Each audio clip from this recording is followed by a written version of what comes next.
में बिजनेसेस भी थोड़े कुछ अनफेवरेबल हालात से गुजर रहे हैं, और ईरान वॉर के वजह से सप्लाई चेन्स डिसरप्टेड हैं। कई बिजनेसेस को जो है वो काफ़ी एडवर्सली जो है वो इम्पैक्ट हुए हैं। तो ऐसे में जो है इसके ऊपर एक 3 महीने का रिलैक्सेशन देना आई थिंक एक अच्छा आइडिया है। होपफुली जो क्वार्टर अब शुरू होने वाला है उसमें पहले 2-4 हफ्तों में चीज़ें अगर नॉर्मलाइज होनी शुरू हो जाती हैं तो by the end of the quarter हम लोग एक काफ़ी बेहतर पोजीशन में होंगे, और वहाँ पर जो है वो कहीं ना कहीं नए रूल्स लागू होना शायद बेहतर रहेगा बजाय कि इमीडिएटली अभी।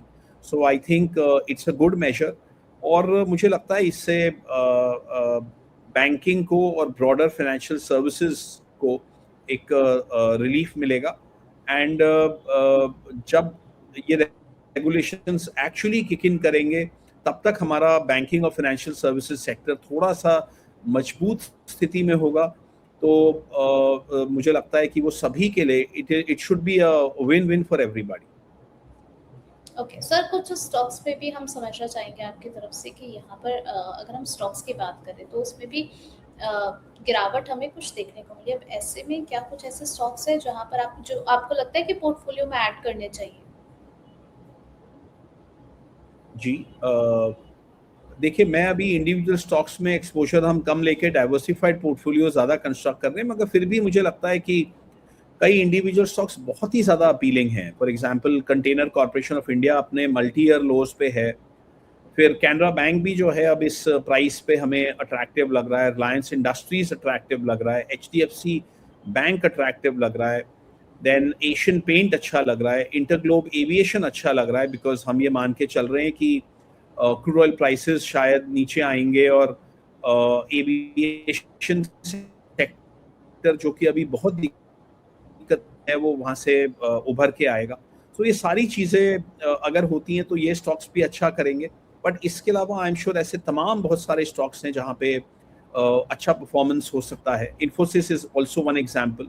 आई थिंक आईटी सेक्टर में मुझे लगता है it is uniquely positioned to take advantage of the current trends. So ये है। बाकी ऑफ कोर्स हमारा बायस जो है वो लार्ज कैप के प्रति रहेगा, और जो बेटर क्वालिटी मिड कैप्स हैं जो जिनमें एम कैप भी काफ़ी है, लिक्विडिटी भी बहुत अच्छी है, और बिजनेस मॉडल्स बहुत सेफ और साउंड हैं, आरओई बहुत अच्छा है, तो आई थिंक ब्रॉडली हम इस टाइप के स्टॉक्स पे ज़्यादा फोकस करना चाहेंगे। ओके सर, आपने अपने स्टार्टिंग में इस चीज़ को मेंशन किया था कि हम जो है वो टाइम होराइजन जो है वो कुछ महीनों का लेकर के चल रहे हैं। हमारे एक प्राइम मेंबर हैं सात्विक जी, ये कह रहे हैं कि सर ऐसे हमें इनने अपना कैपिटल जो है वो पार्क करना है कुछ ऐसे 5 स्टॉक्स में जिसमें इनका जो टाइम होराइजन है वो 1 से 2 साल का है।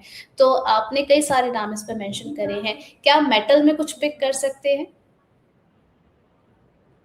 देखिए मैं मेटल सेक्टर पे मैं ज़्यादा बुलिश नहीं हूँ अभी, क्योंकि उसमें पिछला 1 साल में काफ़ी अच्छी बढ़ोतरी हो चुकी है। तो मैं मेटल स्टॉक्स पे बहुत ज़्यादा बुलिश नहीं हूँ, मगर ऑफ कोर्स देखिए अगर वॉर ख़त्म होता है और मार्केट रिकवर करते हैं तो इसमें कोई हैरानी की बात नहीं होगी अगर मेटल स्टॉक्स भी अच्छा करेंगे, बल्कि हो सकता है थोड़ा नियर टर्म में आउट परफॉर्मेंस भी आ जाए। But on a longer term basis मैं वहाँ पे बहुत ज़्यादा कंफर्टेबल अभी फील नहीं कर रहा हूँ, because of the valuations, and because I feel कि अगले आने वाले 1 से लेके 2 साल में बहुत सारे मेटल प्राइसेस नीचे जाएंगे। तो मैं अभी वहाँ पर बहुत ज़्यादा बड़ी पोजीशन लेने के फेवर में नहीं हूँ। बाकी रही बात ओवरऑल पोर्टफोलियोज की, तो मुझे लगता है कि ये बहुत ही वॉलेटाइल टाइम है, जहाँ पे कि हर 2-3 महीने में वर्ल्ड की पिक्चर जो है वो बहुत चेंज हो रही है। जो जी। पिक्चर हमारे सामने दिसंबर एंड में थी और आज जो पिक्चर है उसमें ज़मीन आसमान का फ़र्क है। ये हो सकता है कि अभी जो पिक्चर है और जो जून एंड तक जो पिक्चर होएगी वो बहुत ज़्यादा अलग होएगी। तो मैं अभी जो है एट अ टाइम एक क्वार्टर के एक्सपोजर्स लेने के फेवर में हूँ। मैं साल 2 साल का अभी होराइजन नहीं लेने के फेवर में हूँ, बिकॉज मुझे इस रैली जो अभी रैली अगर आती है उस रैली के बाद मुझे कोई बहुत ज़्यादा ऑप्टिमिज्म की गुंजाइश नहीं दिखती है। So I think let's take 1 quarter at a time, and hopefully हम आपके साथ और भी आने वाले समय में शोज करते रहेंगे जहाँ पे हो सकता है कि कोई किसी पॉइंट पे हम लॉन्गर टर्म व्यू भी ले पाएँ, मगर अभी मैं लॉन्गर टर्म व्यू लेने में थोड़ा-सा असमर्थ हूँ because of the ongoing volatility and turbulence in the entire macro environment. सिर्फ जियोपॉलिटिक्स में ही नहीं बल्कि पूरा macro economic environment extremely volatile and turbulent है।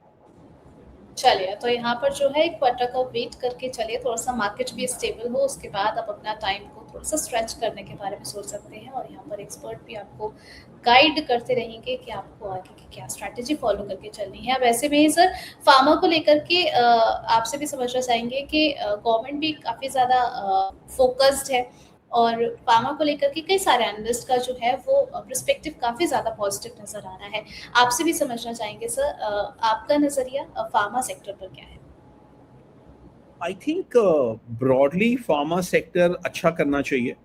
मैं वहाँ पे जो इंडिविजुअल कंपनीज की जो पूरी न्यूएंसेस हैं, उनकी टेक्निकलिटीज़ को मैं बहुत ज़्यादा अंडरस्टैंड नहीं करता हूँ। उसका एक ये भी कारण है कि हम लोग मैक्रो टॉप डाउन हैं, सो हम लोग इंडिविजुअल स्टॉक्स पे कॉल कम लेते हैं और हम लोग broad top down macro asset allocation के बेसिस पे लॉन्गर टर्म अल्फा जनरेट करने की कोशिश करते हैं।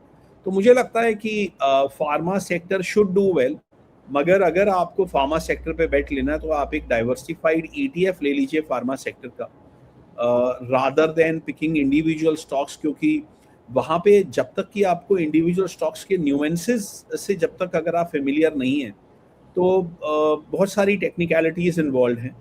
बट या आई थिंक फार्मा सेक्टर मुझे लगता है कि आने वाले कुछ क्वार्टर्स के लिए भी जो है वो मार्केट को आउट परफॉर्म कर सकता है। चलिए ठीक है, अब यहाँ पर जो है मिडल ईस्ट की बात हो रही है, तो मिडल ईस्ट का सबसे फोकस जो चीज़ है उसके बारे में बातचीत कर लेते हैं। सर क्रूड ऑयल काफ़ी ज़्यादा वॉलेटाइल बना हुआ है, अच्छी खासी इस पे तेज़ी भी हमें देखने को मिली है। आपका नज़रिया क्रूड ऑयल पर क्या है? देखिए, मुझे लगता है कि क्रूड ऑयल में भी जो वर्स्ट ऑफ फियर है वो ऑलरेडी डिस्काउंट हो चुका है, क्योंकि लोगों ने अब जो है बोलना शुरू कर दिया है कि क्रूड ऑयल $200 हो जाएगा। तो एक बहुत एक वहाँ पर एक शंका और एक डर की स्थिति पैदा हो गई है और लोग बहुत ज़्यादा जो हैं वो भयभीत हैं कि क्रूड ऑयल पता नहीं क्या हो जाएगा, उससे इन्फ्लेशन पे कितना इम्पैक्ट होएगा, मार्केट्स पे कितना इम्पैक्ट होएगा, इकोनॉमी पे कितना होएगा। मुझे लगता है कहीं न कहीं वर्स्ट फियर्स जो हैं वो ऑलरेडी प्ले आउट हो गए हैं। मुझे क्रूड ऑयल में यहाँ से कोई तेज़ी नहीं दिखती है। आई थिंक ब्रेंट क्रूड $119-120 का उसने 2 बार टॉप बनाया है पिछले कुछ हफ्तों में। मुझे जी। लगता है कि कहीं न कहीं ब्रेंट क्रूड टॉप आउट हो गया है। WTI भी जो यूएस का जो नाइमेक्स क्रूड है वो भी कहीं न कहीं पीक आउट हो गया है। सो मुझे लगता है कि आने वाले 4-6 हफ्तों में जैसे-जैसे वॉर जो है वो धीरे-धीरे करके वॉर की इंटेंसिटी कम होएगी और फ़ियर कम होएगा, फ़ियर फैक्टर। तो मुझे लगता है क्रूड नीचे आ जाएगा, शायद वो उतना नीचे ना आ पाए जितना जनवरी में था। मगर मैं समझता हूँ कि कहीं न कहीं कुछ बीच के लेवल्स ज़रूर आ जाएँगे, और क्रूड जो है वो हमारी मार्केट्स को उतना ज़्यादा एक तरीके से डोमिनेट नहीं करेगा जितना कि वो अभी कर रहा है। तो मुझे लगता है कि क्रूड ऑयल में यहाँ से तकरीबन 20% का फॉल आने वाले 1 से लेके 1.5 महीने में आना चाहिए। चलिए ठीक है, तो वो क्रूड में और तेज़ी हमें देखने को नहीं मिल रही है और $200 का जो एक साइकोलॉजिकल नंबर लेकर के बैठ गए थे लोग, उसमें पैनिक क्रिएट नहीं करना है। सर एनर्जी क्राइसिस के बीच में क्योंकि हम देख रहे हैं नेचुरल गैस जो है काफ़ी लंबे समय से कंसोलिडेट करता हुआ नज़र आ रहा है। आपको लग रहा है कि इस साल विंटर डिमांड के साथ-साथ जो है वो हमें अच्छे खासी तेज़ी नेचुरल गैस में देखने को मिलेगी? देखिए, नेचुरल गैस में अभी जो तेज़ी है वो सारी मिडल ईस्ट डिसरप्शंस के वजह से है। मगर मेरा वहाँ पे भी कॉन्ट्रेरियन व्यू है कि कहीं न कहीं फ़ियर वहाँ पे भी मोस्ट इंटेंस पे है, और मैं ऑप्टिमिस्टिक हूँ कि मिडल ईस्ट टेंशन्स कम होएँगी तो नेचुरल गैस के प्राइसेस भी कम होएँगे। और मैं यहाँ पे ये बात ज़रूर कहना चाहूँगा कि यूएस में, ऑस्ट्रेलिया में, कनाडा में एंड इवन रशिया में नेचुरल गैस प्रोडक्शन जो है शार्पली बढ़ेगी आने वाले क्वार्टर्स में और आने वाले सालों में। तो नेचुरल गैस फाइनली कोई बहुत बड़ा इशू नहीं रहेगा। अभी जो है वो शायद कहीं ना कहीं अपने वर्स्ट पे है ये क्राइसिस। सो मुझे लगता है कि प्राइसेस यहाँ से बहुत ज़्यादा ऊपर नहीं जाएंगे।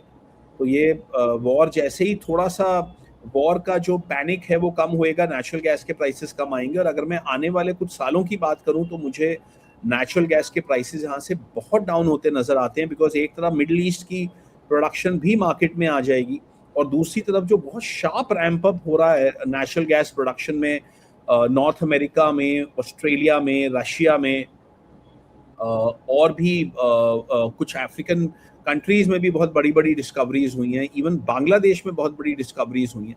आई थिंक आने वाले सालों में natural gas will not be an issue. चलिए ठीक है।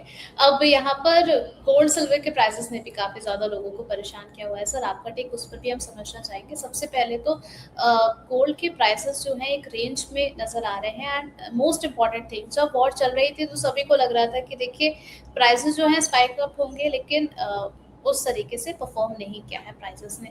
आपका टेक अभी जो प्राइसेस में दोबारा से रिकवरी आती हुई नज़र आई है उस पर क्या है? मैं गोल्ड और सिल्वर पे अभी ऑप्टिमिस्टिक